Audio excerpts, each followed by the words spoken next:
Punalur Chemmanthoor town hall നിർമ്മാണത്തിന്റെ പ്രവർത്തനങ്ങൾ പാതിവഴിയിലായിട്ട് വർഷങ്ങൾ. ചെമ്മന്തൂർ സ്റ്റേഡിയത്തിന് സമീപം ദേശീയപാതയ്ക്ക് അഭിമുഖമായാണ് ടൗൺ ഹാൾ നിർമ്മാണത്തിന്റെ പ്രവർത്തനം തുടങ്ങിയത്.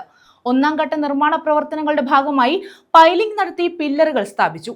രണ്ടാം ഘട്ട നിർമ്മാണ പ്രവർത്തനങ്ങളുടെ കാത്തിരിപ്പ് തുടങ്ങിയിട്ട് വർഷങ്ങളേറെയായി.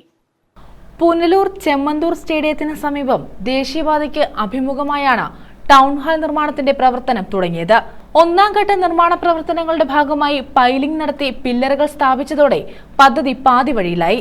രണ്ടാം ഘട്ട നിർമ്മാണ പ്രവർത്തനങ്ങളുടെ കാത്തിരിപ്പ് തുടങ്ങിയിട്ട് വർഷങ്ങളേറെയായി. അടിത്തറയിട്ട് കമ്പികൾ സ്ഥാപിച്ച സ്ഥലം ഇപ്പോൾ കാട് കയറി നശിക്കുകയും സ്ഥാപിച്ച കമ്പികൾ തുരുമ്പ് കയറി നശിക്കുകയുമാണ്. പത്തനാപുരം MLA ആയിരുന്ന N രാജഗോപാലൻ നായരുടെ സ്മരണാർത്ഥമാണ് ടൗൺ ഹാൾ നിർമ്മാണത്തിന്റെ പ്രവർത്തനം ആരംഭിച്ചത്. എല്ലാ ബജറ്റിലും ടൗൺ ഹാൾ ഇടം പിടിക്കാറുണ്ട്. എന്നാൽ നിർമ്മാണ പ്രവർത്തനങ്ങൾ നടക്കാറില്ല. 2006 പദ്ധതിക്ക് തറക്കല്ലിട്ടത്. ടൗൺ ഹാളിന്റെ ശിലാസ്ഥാപനവും നിർമ്മാണോദ്ഘാടനവും ഈ വർഷങ്ങൾക്കിടയിൽ നടന്നിട്ടുണ്ട്. 4,95,00,000 രൂപയാണ് നിർമ്മാണത്തിനായി അനുവദിച്ചിട്ടുള്ളത് എന്നും പ്രവർത്തനങ്ങൾക്കാവശ്യമായ വായ്പ ലഭിക്കാത്തതാണ് ടൗൺ ഹാളിന്റെ നിർമ്മാണം പാതിവഴിയിൽ ഉപേക്ഷിക്കപ്പെടാൻ കാരണമെന്നും അധികൃതർ പറയുന്നു.